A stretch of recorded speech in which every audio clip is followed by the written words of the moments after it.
দেখছেন আপনাদের প্রিয় চ্যানেল শিলিগুড়ি নিউজ টিভি। আজ 28 জুলাই রবিবার। জানাবো আজকের বাছাই করা 10টি তাজা খবর। শুরুতেই হেডলাইন্স। 5 মিনিটেই মাইক বন্ধ। নীতি আয়োগের বৈঠক ছেড়ে বেরিয়ে এলেন অপমানিত মমতা। রক্ত তো বাংলাদেশেও বয়েছিল। কোচবিহার নিয়ে ফের বিস্ফোরক অনন্ত মহারাজ। তৃণমূল ছেড়ে বিজেপিতে। শাসক দলের বিরুদ্ধে অপহরণের অভিযোগ প্রধানের স্ত্রীর। মোদির ডাকা নীতি আয়োগের বৈঠকে অনুপস্থিত নীতীশ। বিহারের মুখ্যমন্ত্রীকে নিয়ে উঠল প্রশ্ন। রাজ্যে অরাজকতা, অঘোষিত জরুরি অবস্থা। রাষ্ট্রপতির হস্তক্ষেপ চেয়ে চিঠি অধীরের। লক্ষ্মীর ভাণ্ডারের জনপ্রিয়তার কথা স্বীকার, টাকা বৃদ্ধির দাবি বিজেপির। গরমে নাজেহাল অবস্থা। বৃষ্টি নিয়ে কি আসার কথা শোনালো আবহাওয়া দপ্তর? প্রিয় দর্শক, আপনার কাছে একটি বিশেষ অনুরোধ, ভিডিওটিতে একটি লাইক করবেন এবং আমাদের চ্যানেলে নতুন হয়ে থাকলে দয়া করে চ্যানেলটিকে সাবস্ক্রাইব করে পাশে থাকা বেল আইকনটি ক্লিক করবেন। আসছি বিস্তারিত সংবাদে। বক্তব্য রাখতে শুরু করার 5 মিনিটের মধ্যেই তার মাইক বন্ধ করে দেওয়া হয়েছে। এই অভিযোগ তুলেই নীতি আয়োগের বৈঠক ছেড়ে বেরিয়ে এলেন ক্ষুব্ধ মমতা বন্দ্যোপাধ্যায়। বৈঠক ছেড়ে বেরিয়ে এসে মুখ্যমন্ত্রী অভিযোগ করেন বৈঠকে ডেকে তাকে অপমান করা হয়েছে। সেই কারণেই বৈঠক বয়কট করে ফিরে যাচ্ছেন তিনি। পশ্চিমবঙ্গের মুখ্যমন্ত্রীর আরও অভিযোগ, তার আগে বক্তব্য রাখা অসম, অন্ধ্রপ্রদেশ, গোয়া, ছত্তিশগড়ের মুখ্যমন্ত্রীদের 15 থেকে 20 মিনিট পর্যন্ত বক্তব্য রাখার সুযোগ দেওয়া হয়েছে, কিন্তু মাত্র 5 মিনিটের মধ্যেই তার মাইক বন্ধ করে দেওয়া হয়। বৈঠক ছেড়ে বেরিয়ে এসে ক্ষুব্ধ মুখ্যমন্ত্রী বলেন, দেশের স্বার্থে, বাংলার স্বার্থে, রাজ্যগুলির স্বার্থে আমি এখানে এসেছিলাম। বিরোধী পক্ষের অন্য কেউ আসেনি, আমি একা এসেছিলাম। আপনারা বাজেটে আমাদের বঞ্চনা করেছেন, বাংলার সমস্ত দলের উন্নয়ন বন্ধ করে দিয়েছেন। আপনারা বিরোধীদের কোনো সুযোগ দেন না। 3 বছর ধরে সব উন্নয়ন বন্ধ। গত বছর পর্যন্ত 1,71,000 কোটি টাকা পাই, বাজেটে এবছরও শূন্য। এইটুকুই বলার পরই আমার মাইক বন্ধ করে দেওয়া হয়। আমি তখন বললাম, আমার মাইক কেন বন্ধ করে দেওয়া হচ্ছে? এটা আমাকে অপমান করা হলো, সব বিরোধী দলকেই অপমান করা হলো। এরপরে আর আমার এখানে থাকা সম্ভব নয়, আমি চললাম। একই সঙ্গে মুখ্যমন্ত্রী জানিয়ে দিয়েছেন ভবিষ্যতে আর কোনোদিন নীতি আয়োগের বৈঠকে অংশ নেবেন না তিনি। প্রসঙ্গত, গতকালই মুখ্যমন্ত্রী জানিয়ে রেখেছিলেন নীতি আয়োগের বৈঠকে তাকে ঠিকভাবে নিজের বক্তব্য পেশ করতে না দেওয়া হলে বৈঠক ছেড়ে বেরিয়ে আসবেন তিনি। বৈঠক ছেড়ে বেরিয়ে এসে দৃশ্যতেই ক্ষুব্ধ মুখ্যমন্ত্রী বলেন, আমার আগে অন্ধ্রপ্রদেশের চন্দ্রবাবু নাইডু 20 মিনিট বললেন। গোয়া, অসম, ছত্তিশগড়ের মুখ্যমন্ত্রীদেরও অন্তত 12 থেকে 15 মিনিট বলতে দেওয়া হলো, কিন্তু আমি বলার সময় 5 মিনিটেই মাইক বন্ধ করে দেওয়া হলো। এরকম রাজনৈতিক পক্ষপাতিত্ব কেন? আপনাদের বাজেটও একই রকম পক্ষপাত দুষ্ট। আপনার দল আমার দলে ভেদাভেদ করলে দেশ চলবে কি করে? মমতা জানিয়েছেন, বক্তব্য রাখার সময় প্ল্যানিং কমিশন ফিরিয়ে আনার পক্ষেও সওয়াল করেছেন তিনি। মুখ্যমন্ত্রী বলেন, নীতি আয়োগের তো কোনো আর্থিক ক্ষমতাই নেই, তাহলে প্ল্যানিং কমিশনকে ফিরিয়ে আনা হোক। পাশাপাশি 3 বছর ধরে রাজ্যের 100 দিনের কাজ, আবাস যোজনা, রাস্তা তৈরির মতো উন্নয়নমূলক প্রকল্পের টাকাও কেন্দ্র কেন বন্ধ করে রেখেছে, সেই প্রশ্নও তিনি তুলেছেন বলে বৈঠক থেকে বেরিয়ে জানান মমতা। মুখ্যমন্ত্রীর অভিযোগ, এই বিষয়গুলি তুলে ধরে তিনি বিরোধীদের হয়ে সওয়াল করতেই তার মাইক বন্ধ করে দেওয়া হয়। আরও বিস্ফোরক দাবি করলেন বিজেপি সাংসদ অনন্ত মহারাজ। এবার সংসদ ভবন চত্বরে দাঁড়িয়ে অনন্ত মহারাজ দাবি করলেন, প্রধানমন্ত্রীর দপ্তর থেকে স্বরাষ্ট্র মন্ত্রকে চিঠি দিয়ে জানিয়ে দেওয়া হয়েছে যে কোচবিহারকে আলাদা রাজ্য করা হোক। উল্লেখ্য, বিজেপি কোচবিহারকে আলাদা রাজ্যের স্বীকৃতির দাবিতে সরব হতেই পাল্টা গেরুয়া শিবিরের বিরুদ্ধে বাংলা ভাগের চক্রান্তের অভিযোগ এনেছে তৃণমূল কংগ্রেসের একাধিক নেতা হুঁশিয়ারি দিয়েছেন, রাজ্য ভাগ করতে এলে রক্তগঙ্গা বয়ে যাবে। যার জবাবে আবার অনন্ত মহারাজ বললেন, রক্ত তো বাংলাদেশেও বইছিল পাকিস্তান থেকে আলাদা করার সময়। যদিও অনন্ত মহারাজের বক্তব্যের বিরোধিতা করেছেন শ্রমিক ভট্টাচার্য। অনন্ত মহারাজের বক্তব্যের পাল্টা সুর শ্রমিক ভট্টাচার্যের গলায়। তিনি বলেন, প্রধানমন্ত্রী এবং স্বরাষ্ট্রমন্ত্রী সুস্থ মানুষ। প্রসঙ্গত, সুকান্ত মজুমদারের উত্তর পূর্ব ভারত মন্তব্যের সমর্থনে বৃহস্পতিবার বিজেপির রাজ্যসভা সাংসদ অনন্ত মহারাজ সুর চড়ান, কোচবিহার আলাদা রাজ্য হবেই। হুঙ্কার দেন, কোচবিহার কখনোই বাংলার অংশ ছিল না, জোর করে অন্তর্ভুক্ত করা হয়েছে। আমি চাই যত শীঘ্র সম্ভব গ্রেটার কোচবিহার আলাদা রাজ্য ঘোষণা করা হোক। অনন্ত মহারাজ আরও দাবি করেন, কোচবিহারকে আলাদা রাজ্য করার মৌখিক প্রতিশ্রুতি আগেই দিয়েছে কেন্দ্র।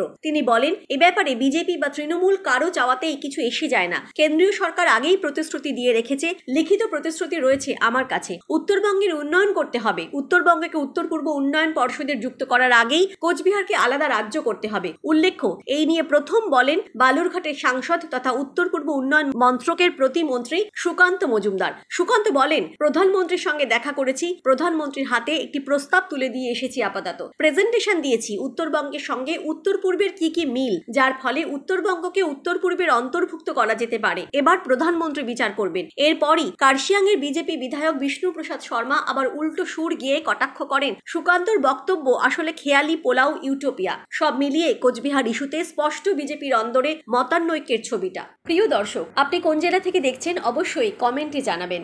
বিজেপি পরিচালিত তুফানগঞ্জ 2 ব্লকের বারকোদালি 1 গ্রাম পঞ্চায়েতের প্রধান সুদর্শন রায়কে ঘিরে শুক্রবার দিনভর চলল নাটক। স্বামীকে অপহরণের অভিযোগ তুলে সন্ধ্যায় বক্সিরহাট থানায় লিখিত অভিযোগ দায়ের করেন প্রধানের স্ত্রী সুধা রায়। গোটা ঘটনায় চাঞ্চল্য ছড়ায় এলাকায়। স্বামীকে অপহরণের অভিযোগ তুলে তৃণমূলের অঞ্চল সভাপতি খগেন বর্মন সহ 5 তৃণমূল নেতার নামে থানায় অভিযোগ দায়ের করেন সুদর্শনের স্ত্রী। প্রধানের স্ত্রী রাত 9টা নাগাদ পুলিশে অভিযোগ করেন তার স্বামীকে অপহরণ করেছে তৃণমূলের দুষ্কৃতীরা। এদিকে রাত 11:30 নাগাদ সেই পঞ্চায়েত প্রধানকে দেখা যায় তৃণমূলের কোচবিহার জেলা কার্যালয়ে হাতে তৃণমূলের পতাকা নিয়ে জোড়াফুল শিবিরে যোগ দিচ্ছেন। তৃণমূল যোগদান প্রসঙ্গে সুদর্শন রায় বলেন, মা মাটি মানুষের উন্নয়নে নিজেকে সামিল করে মানুষের কাছে উন্নয়নমূলক পরিষেবা পৌঁছে দিতে যোগদান করেছি। অন্যদিকে তুফানগঞ্জ বিধানসভার বিজেপি বিধায়ক মালতী রাভা বলেন, তৃণমূল জোর করে ভয় দেখিয়ে অপহরণ করে তাদের পঞ্চায়েত সদস্যদের দলে যোগ দেওয়াচ্ছেন। সুদর্শনকে অপহরণ করে যোগদান করানো হয়েছে। তৃণমূল যেভাবে সন্ত্রাসের পরিবেশ চালাচ্ছে তাতে আগামী দিনে তার বিধানসভায় থাকা বাকি 2 গ্রাম পঞ্চায়েতও তৃণমূল দখল করে নেবে বলে তাদের আশঙ্কা। যদিও অপহরণের অভিযোগ মানতে নারাজ তৃণমূল, দলের জেলা সভাপতি অভিজিৎ দে ভৌমিক বলেন, জনগণের ভোটে নির্বাচিত হলেও এতদিন সেভাবে কাজ করতে পারছিলেন না তারা। সে কারণে মমতা বন্দ্যোপাধ্যায়ের উন্নয়নে সামিল হতে ও সাধারণ মানুষের স্বার্থে কাজ করতে এরা আজকে আমাদের দলে যোগ দিলেন। এতে এলাকায় আমাদের দল আরো শক্তিশালী হলো। প্রসঙ্গত, গত পঞ্চায়েত নির্বাচনে এই গ্রাম পঞ্চায়েত দখল নেয় বিজেপি। 18 আসন বিশিষ্ট ওই গ্রাম পঞ্চায়েতের মধ্যে বিজেপি 13টি ও তৃণমূল 5টি আসন পেয়েছিল। কিন্তু শুক্রবার এই গ্রাম পঞ্চায়েতের প্রধান সহ 2 পঞ্চায়েত সদস্য দলে যোগ দেওয়ায় তৃণমূলের আসন সংখ্যা দাঁড়ালো 8 এবং বিজেপির 10টি। এতে গ্রাম পঞ্চায়েতটি সরাসরি তৃণমূলের দখলে না এলেও প্রধান যেহেতু তৃণমূলে যোগ দিয়েছেন, ফলে গ্রাম পঞ্চায়েতটি তৃণমূলের দখলে আসা শুধুমাত্র সময়ের অপেক্ষা বলেই মনে করছে রাজনৈতিক মহল।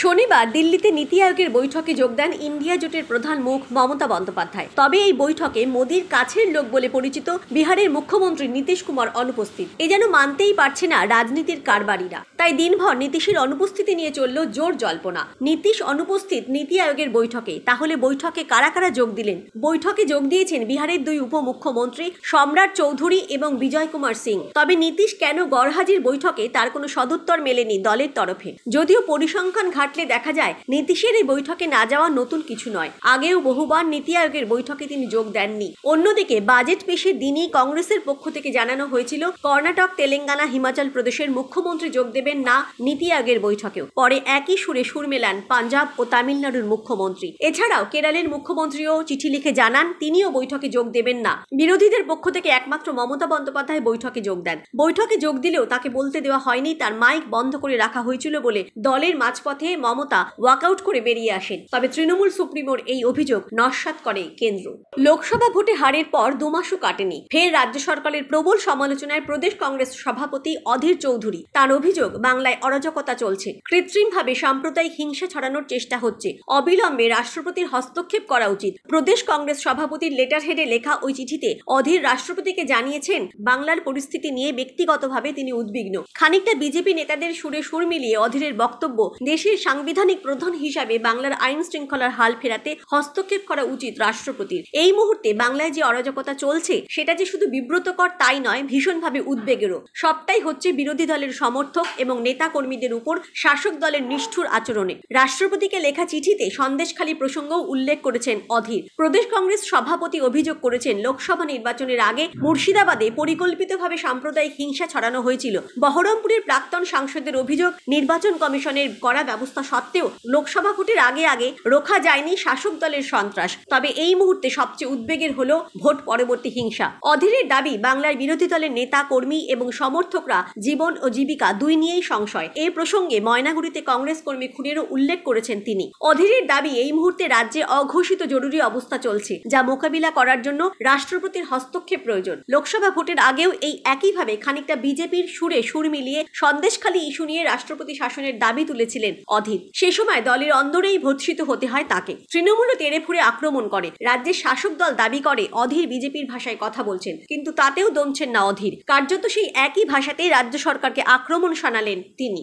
লক্ষ্মীর ভান্ডারের বিপুল জনপ্রিয়তা এবং সার্বিক গ্রহণযোগ্যতার কথা বিধানসভায় দাঁড়িয়ে স্বীকার করে নিলেন বিজেপি বিধায়করা। শুধু তাই নয়, পদ্ম বিধায়কদের দাবি 1000 থেকে থেকে বাড়িয়ে ভান্ডার 5,000 করা হোক। শুক্রবার বিজেপির অশোক দিনদার এই দাবির উল্লেখ করে মন্ত্রী শশী পাজা বলেন, নোবেলজয়ী অর্থনীতিবিদ অভিজিৎ বিনায়ক বন্দ্যোপাধ্যায় ও তার স্ত্রী এন্থার ডুফলোর পরামর্শ মেনেই লক্ষ্মীর ভান্ডারের মতো প্রকল্প চালু করা হয়েছে। অন্য রাজ্যও এই প্রকল্প কপি করেছে। এখন আপনারাও মেনে নিলেন কার্যকারিতা। বিজেপি শাসিত রাজ্যগুলি যে লক্ষ্মীর ভান্ডারকে বেশি নকল করেছে তাও উল্লেখ করেন মন্ত্রী। বিজেপি বিধায়ক দিন্দা প্রশ্ন তোলেন, ভোট প্রচারে গিয়ে ত্রিপুরা ও গোয়ায় তৃণমূল কংগ্রেস লক্ষ্মীর ভান্ডারের 5,000 টাকা দেওয়ার প্রতিশ্রুতি দিয়েছিল, তাহলে এখানে কেন 1,000 টাকা দিচ্ছে? বাংলাতেও লক্ষ্মীর ভান্ডারকে 5,000ই করার দাবি করেন অশোক। শশী পাজার উত্তর, তার মানে স্বীকার করছেন লক্ষ্মীর ভান্ডার ভালো। এরপর লক্ষ্মীর ভান্ডার নিয়ে স্লোগান পাল্টা স্লোগান শুরু হয় বিধানসভায়। সেই সময় মন্ত্রী গেরুয়া শিবিরকে কটাক্ষ করেন। মন্ত্রীর পর্যবেক্ষণ, লক্ষ্মীর ভান্ডারের জন্যই গেরুয়া শিবিরে লোকসভা ভোটে 18 থেকে 12তে নেমে এসেছে। তাই এই প্রকল্প নিয়ে পদ্ম শিবিরের এত গাত্রদাহ।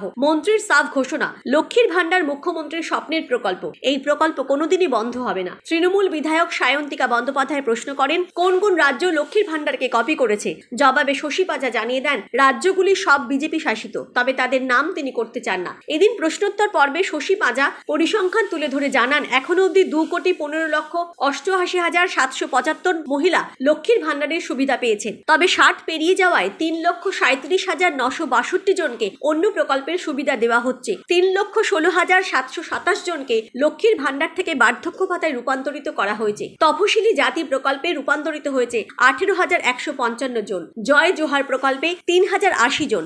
একই সঙ্গে জানানো হয়, জয়েন্ট অ্যাকাউন্ট থাকায় অনেকেরই লক্ষ্মীর ভান্ডারের আবেদন বাতিল হয়। সিঙ্গেল অ্যাকাউন্ট হলে এই সমস্যা হয় না। 25 থেকে 60 বছরের মধ্যে বয়স হলে লক্ষ্মীর ভান্ডার পাওয়া যায়, কিন্তু অনেকেই ভুল করে 25 বছরের আগে আবেদন করে ফেলেছেন। অনেক ষাটোর্ধ্ব মহিলাও একই ভুল করেছেন, ফলে তাদের আবেদনপত্র বাতিল হচ্ছে।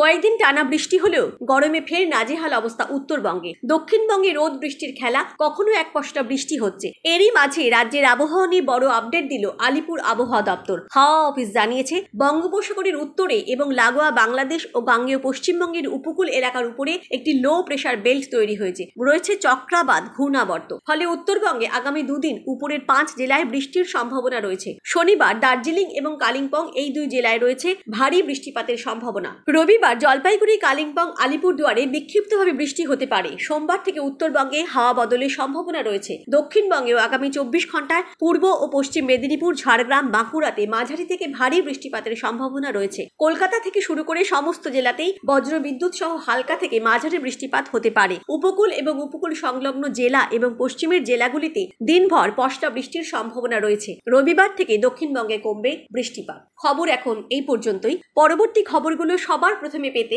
আমাদের চ্যানেলটিকে সাবস্ক্রাইব করুন।